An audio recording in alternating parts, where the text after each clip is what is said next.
আসসালামু আলাইকুম ভিউয়ার্স, আজকে আমরা চলে এসেছি নতুন আরেকটি ভিডিও নিয়ে। আজকে আমি কথা বলবো কিভাবে গরমের দিনেও পাখিকে অনেক সুস্থ সবল এবং হেলদি রাখা যায়। আমরা সব সময় গরমের সময় একটি সমস্যা ফেস করি। সমস্যাটি হলো হিট স্ট্রোক।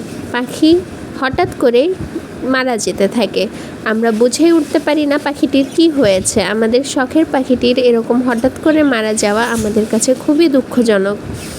কিন্তু আমরা না বোঝার কারণে অনেক সময় পাখিটি হিট স্ট্রোক করে। অত্যাধিক গরমে হিট স্ট্রোক একটি সাধারণ ব্যাপার। আমরা পাখিটিকে হিট স্ট্রোক থেকে কিভাবে বাঁচাতে পারি সেই সম্পর্কে আজকে কিছু ধারণা দেব আপনাদেরকে। তো ভিডিওটি সম্পূর্ণ দেখতে থাকুন। পাখির হিট স্ট্রোক করার প্রধান কারণ হচ্ছে অত্যাধিক গরম।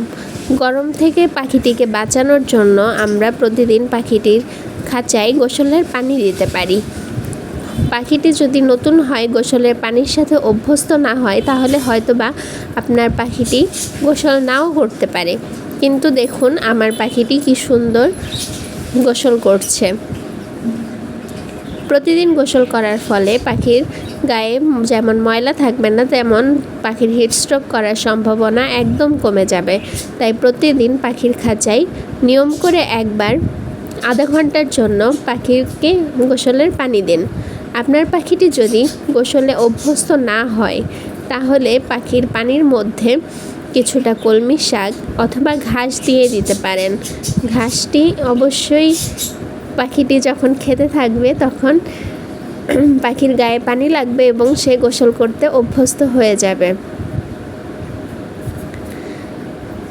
দেখুন আমার পাখিটি কি সুন্দর গোসল করছে এবং লাফালাফি করে গোসল করছে। ফলে আমার পাখি আলহামদুলিল্লাহ অনেক সুস্থ সবল থাকে এবং সব হিট স্ট্রোক থেকে বেঁচে থাকে। পাখিকে সবসময় সুস্থ সবল রাখতে হলে প্রতিদিন খাবারের পানি এবং গোসলের পানি চেঞ্জ করে দিতে হবে। গোসলের পানিটি পানির পাত্রের নিচের 1/3 দিতে হবে, যার ফলে পাখিটি খুব সহজে গোসল করে আবার উপরে উঠে আসতে পারে। আপনারা দেখতেই পাচ্ছেন আমার পাখিটি খুব স্বাচ্ছন্দ্যে গোসল করছে এবং উঠে আসছে।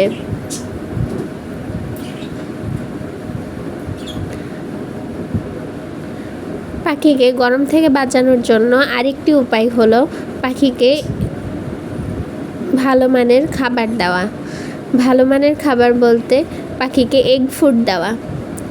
ডিম সিদ্ধ করে এবং কলমির শাক কেটে একসাথে মিশ্রিত করে দিলেই এগ ফুড তৈরি হয়ে যাবে। আপনারা যদি পাখির সম্পর্কে কোনো টিপস পেতে চান, তাহলে অবশ্যই আমার চ্যানেলটিকে সাবস্ক্রাইব করুন এবং বেল আইকনটি প্রেস করে সব সময় পাশে থাকুন। পাখি সম্পর্কে যে কোনো জিজ্ঞাসা জানতে আমার কমেন্ট সেকশনে কমেন্ট করুন, আমি অবশ্যই তার উত্তর দিব। এবং আমার পাখিগুলো সবগুলো পাখি দেখতে এবং পাখির ঘর দেখতে অবশ্যই কমেন্ট করুন এবং সাবস্ক্রাইব করুন আমার চ্যানেলটিকে। ধন্যবাদ।